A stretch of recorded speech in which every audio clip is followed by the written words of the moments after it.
Nem só de fundo de papel vive o investidor de fundos imobiliários. E sabemos que uma das formas de diminuir o risco nos investimentos é diversificando, não só entre os fundos imobiliários, mas também no setor. Então hoje a gente vai discutir aqui um fundo de tijolo que é do setor de lajes corporativas, o JSRE 11. O setor de lajes corporativas ele vem sofrendo bastante nos últimos anos, principalmente a partir do momento em que surgiu essa crise sanitária, porque muitas pessoas elas tiveram que parar de trabalhar ou foram trabalhar em home office, muitos ainda não voltaram, então houve muita vacância nesses fundos, ainda tem muito receio ainda pelos investidores se o home office ele vai predominar, ou seja, se as pessoas daqui para frente vão trabalhar mais em casa ou se vão voltar a trabalhar nos escritórios, então tem essas dúvidas e deixa o investidor um pouco apreensível.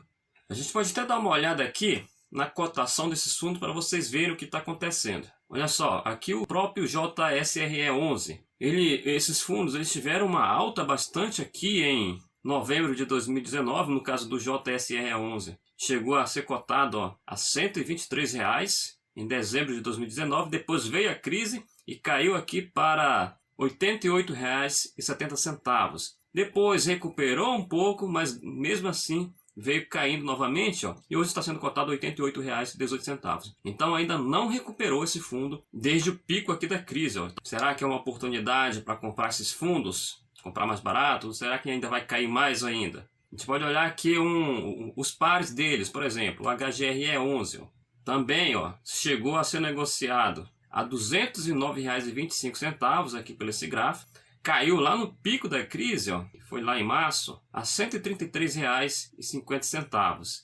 E também aconteceu a mesma coisa com ele. Ó. Tentou se recuperar, mas vem andando de lado desde então. E hoje está sendo negociado a R$ 129,05 no momento que eu gravo esse vídeo. Mas já chegou a ser menos do que isso. Ó. Já chegou a R$ 126,88 aqui em 4 de junho desse ano. A gente pega o KRNI também, ó, outro par, só que aqui ele é um híbrido. Ele é um híbrido de lajes corporativas e também do setor de logística. Chegou a R$ 199,60 lá em 3 de janeiro de 2020. Despencou aqui em março, na crise sanitária, para R$ 143 e tentou se recuperar, estava recuperando e depois veio despencando mais ainda. E hoje está sendo negociado a R$ 133,26. Está mais abaixo ainda do que no pico da crise aqui, que foi em 2020. A gente dá uma olhada aqui no Vino, também, que é um dos pares deles. Ele chegou aqui no pico da crise a ser negociado a R$ 48, veio se recuperando, e ele, entre esses quatro que eu mostrei para vocês, é um que veio se recuperando e está resistindo ainda a essa queda que vem acontecendo no setor de lajes corporativas. Aí faço a pergunta de novo, será que é o momento de comprar esses fundos baratos? Ou será que esses fundos eles vão cair mais ainda? Não dá para saber. O certo é que esses fundos estão sendo negociados a muito abaixo do seu valor patrimonial. Então bora logo olhar aqui o JSRE 11, lá no relatório gerencial, para a gente ver as suas principais características. Depois a gente vai dar uma olhada nessa relação do preço sobre o valor patrimonial. Bom, aqui dentro do relatório deles, bora começar com o objetivo do fundo.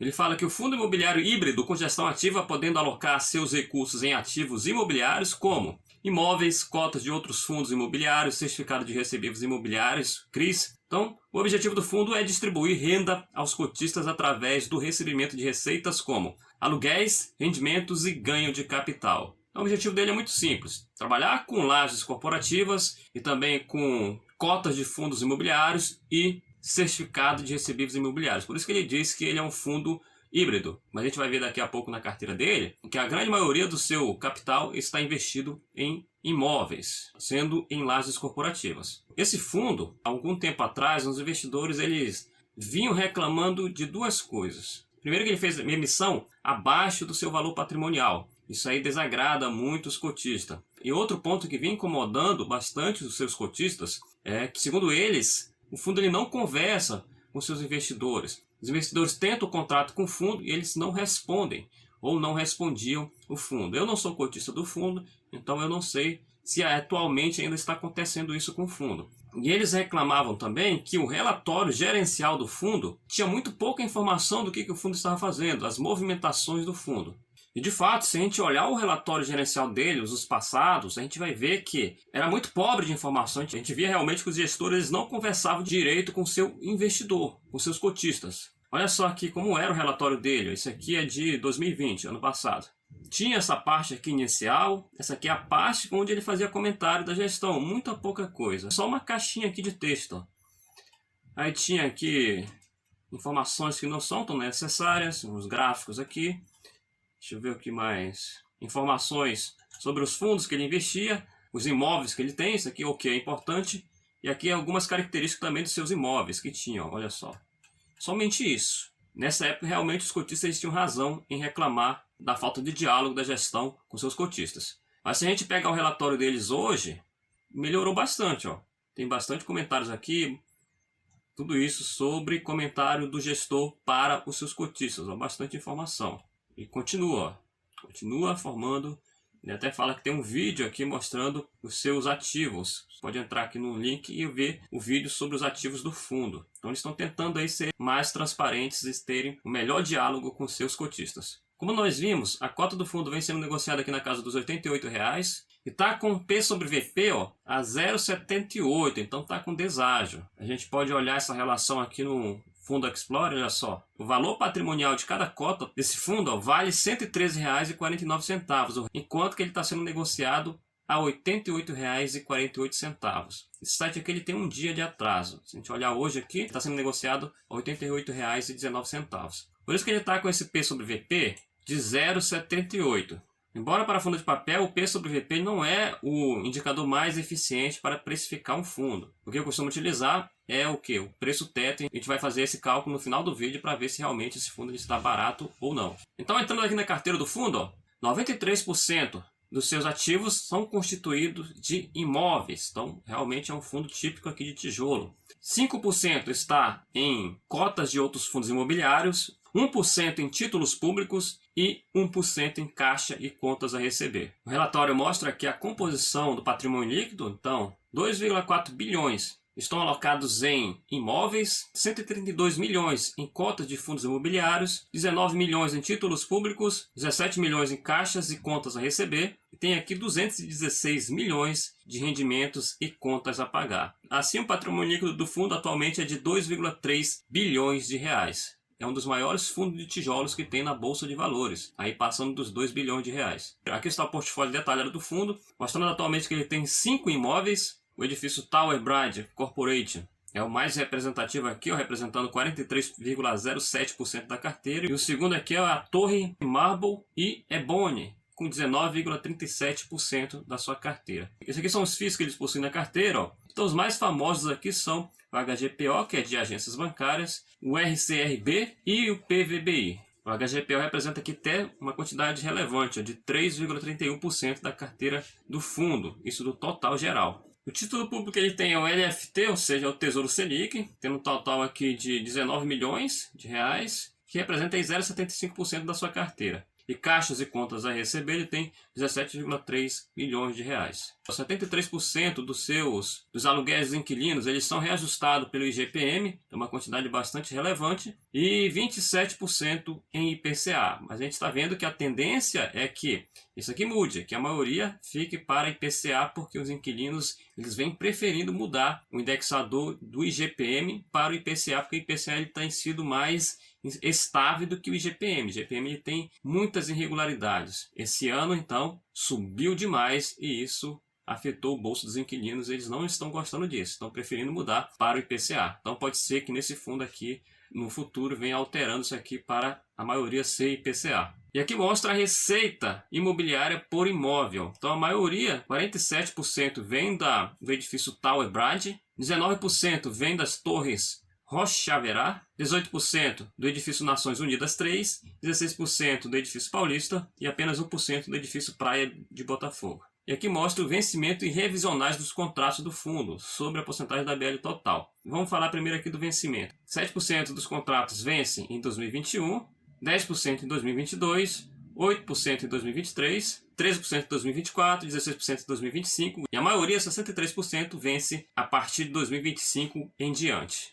E a revisional dos seus contratos, ó, a maioria vai ser revisionada em 2022, sendo 19%, e em 2023, sendo 15%. Aqui ele mostra os seus inquilinos, nesse gráfico aqui por setores, ó, setor de seguros é o que mais representa, com 28%, setor de saúde com 21%, tecnologia 18%, e tem aqui mais os outros, ó, transportes, financeiro, energia e outros. Então aqui estão os seus maiores inquilinos, ó, Allianz com 12,8% do seu ABL total, Zurich Minas com 6,6%, Medtronic, Astem, Banco Votorantim, Salesforce, CCE, Ambev, EMAI, Fleury e outros. O interessante é que esse outros aqui, ó, representa 51,7%. E os maiores aqui, o mínimo aqui está com 2,6%. Então, esses outros, nenhum deles chega a ser maior do que 2,6% da ABL total do fundo. Significa que ele tem uma grande diversificação de inquilinos. Apesar de ele ter apenas 4 ativos, ele tem uma grande quantidade de inquilinos. E isso é bom.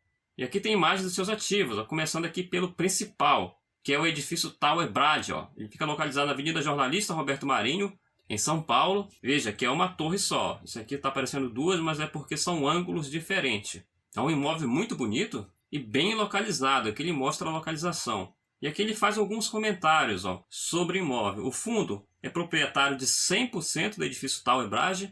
Então o imóvel pertence somente ao fundo. O imóvel foi construído no ano de 2013, é um imóvel muito novo ainda. E recebe a classificação AAA, que é a classificação mais alta aí dos imóveis de lajes corporativa. Localizado em uma das regiões que mais se desenvolveram nos últimos anos, o empreendimento é rodeado por alguns dos maiores e mais importantes cruzamentos da cidade. E foi adquirido pelo fundo em março de 2020, e aqui mostra quem são os locatários desse imóvel aqui. Então, é Zurich Minas, Medtronic, Salesforce, EMAI, Fleury, Banco, Toyota. Eu não vou falar todos para não ficar muito maçante essa parte. Você pode pausar o vídeo e ler aqui. Então, esse imóvel possui 48 lajes corporativas, contendo também 10 lojas e restaurantes, possui 1.672 vagas de estacionamento. A vacância desse imóvel é de 4,6%. Então, é uma vacância bem pequena. Seu segundo imóvel é este aqui, ó, Torres Marble e Ebony, do complexo Rocha Verá. Não sei se é assim mesmo que fala, mas eu acho que sim.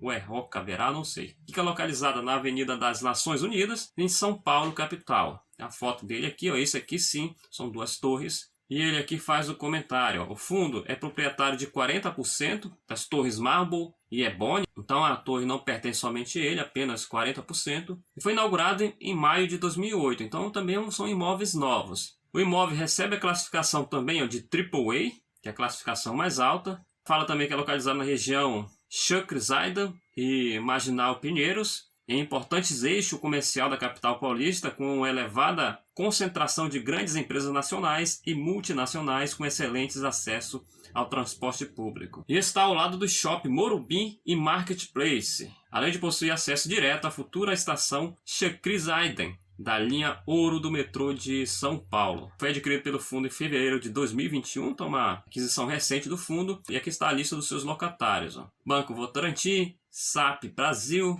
Boehringer, First Data, Evos Brasil, Fleury e vários outros aqui que vocês podem ler também. Nessas 2 torres, 132 lajes corporativas pertencem ao fundo e 4 lojas e restaurantes também pertencem ao fundo e 1.064 vagas de estacionamento pertencem ao fundo. E atualmente ele está com uma vacância de 20,5%, uma vacância um pouco mais alta. O outro imóvel aqui é o edifício Torre Nações Unidas 3, localizado aqui na rua Eugênio de Medeiros, em São Paulo. Também um prédio bastante bonito.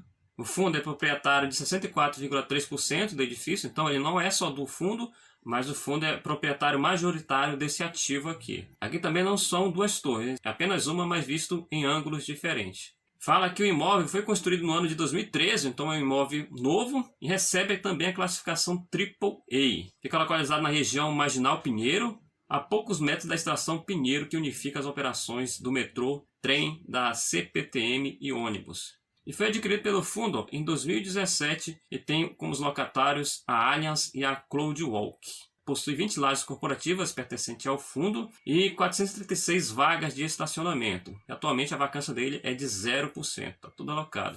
Tem também o edifício da Avenida Paulista, 100% do edifício pertence ao fundo. O imóvel passou por um retrofit, ou seja, ele foi reformado no ano de 2012 e recebe a classificação AA, ou seja, a segunda maior classificação aí de qualidade desses edifícios. Além de sua localização estratégica, a poucos metros do metrô, tem acesso de pedestre pela Rua Augusta, Avenida Paulista, além da entrada de veículos pela Rua Luiz Coelho. O imóvel integra o Shopping Center 3 com mais de 70 lojas de diversos segmentos. Interessante. E foi adquirido pelo fundo em 2018 e tem esses locatários aqui: ISCP, Astem, Equinix, CCE, Prudential, Regus, Infojobs e Avalide. O edifício ele possui 41 lojas e 408 vagas de estacionamento, e é o imóvel que possui a maior vacância do fundo, com 27,7%.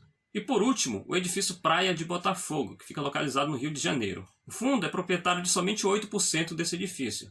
O imóvel foi construído no ano de 1977, então é um imóvel aí até bem antigo, e recebe a classificação C. Não é um dos melhores. Fica localizado nos bairros mais nobres do Rio de Janeiro e está localizado próximo às linhas de ônibus e acesso ao metrô, além da excelente oferta de serviços segundo o fundo. E foi adquirido pelo fundo em outubro de 2012. Tem como os locatários a Intelsat e Moraes Pitombo. Nesse edifício, o fundo ele possui 3 lajes corporativas, 17 vagas de estacionamento e tem 0% de vacância. Aqui logo embaixo mostra o portfólio consolidado do fundo. No total, o fundo possui 244 lajes corporativas, com uma área bruta locável aqui de 117,8 metros quadrados, 12,3% de vacância nas suas lajes corporativas. Quanto às suas lojas e restaurantes, nesse edifício ele possui 14, com 1,4% de vacância. Estacionamento possui 3.597 vagas, todos estão alocados no momento, com 0% de vacância. No momento ele possui aqui 11,9% de vacância física e 9,1% de vacância financeira.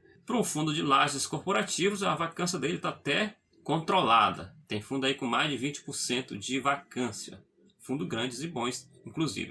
Bom, antes de continuar aqui com o vídeo, faltou falar algumas características importantes do fundo. A data de início do fundo, que iniciou em 6/6/2011, e também as taxas dele. Tem uma taxa de administração de 1% sobre o valor de mercado e tem também taxa de performance, que é de 20% sobre os rendimentos que excederem 6% ao ano, sobre a base atualizada pelo IGPM.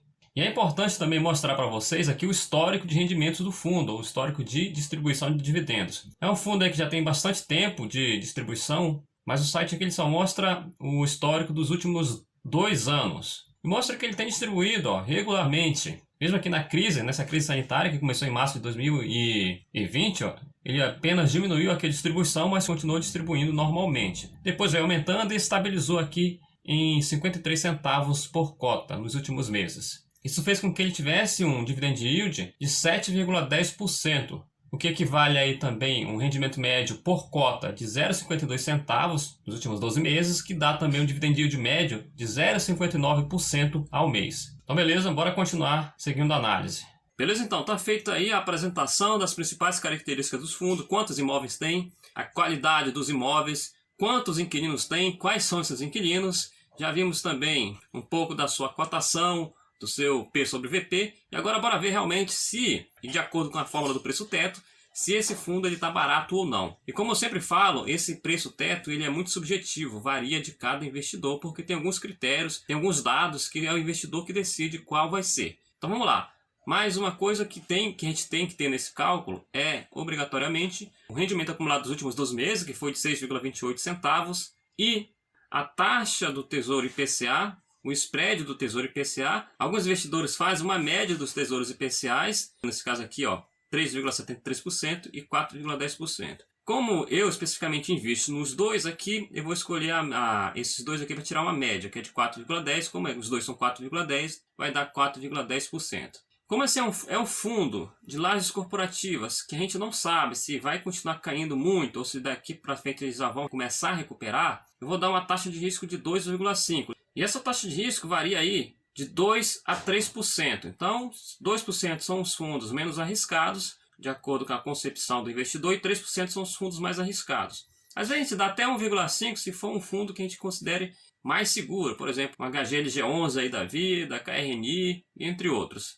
Mas esse eu vou colocar 2,5% por causa das incertezas. Então, de acordo com a fórmula do preço teto, você pode entrar no canal aí para ver como é que faz o cálculo. Então, esse cálculo aqui, como resultado, eu vou ter um preço teto de R$ 95,15. Isso significa que, se eu comprar esse fundo a R$ 95,15, eu vou estar recebendo uma rentabilidade de no mínimo IPCA mais 6,6%. Isso é só uma projeção, não significa que vai ter. Pode ser que dê a menos ou pode ser que tenha mais, porque é renda variável. Se o fundo ele começar a se recuperar, consequentemente, a sua cota vai se valorizar, vai diminuir também a vacância e vai aumentar a rentabilidade do fundo. Agora, se continuar caindo mais, aí vai diminuir essa rentabilidade do fundo. Mas vejam que se a gente pegar aqui R$ 95,15, quanto é que está sendo negociado o fundo atualmente? A R$ 88,19, olha só. Então, significa que ele está sendo negociado abaixo do meu preço teto. E se eu comprar ele a R$ 86,00,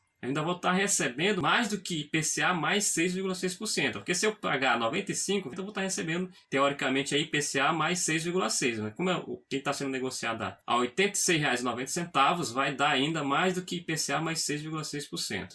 Isso são projeções. Significa, pelos cálculos do preço-teto, o fundo atualmente ele está barato. Seguindo esse critério aqui, eu poderia comprar porque eu estaria comprando um fundo barato. Mas como eu falei, é muito subjetivo. Tem investidor que vai se sentir menos confortável e pode dar uma taxa de risco de 3, ou outros que vão se sentir mais confortável dando uma taxa de risco aí de 2. Mas isso aí cada investidor tem que decidir qual é o seu critério, se ele se sente confortável ou não. Então beleza, está feita aí a análise do fundo. Se você gostou desse vídeo, deixa seu like, isso é muito importante para o canal. Se você tem alguma dúvida, sugestão, deixa aí nos comentários também que a gente pode ir conversando. E muito obrigado por você ter assistido esse vídeo até o final. E eu vou ficando por aqui, a gente se vê no próximo vídeo. Valeu, tchau, tchau!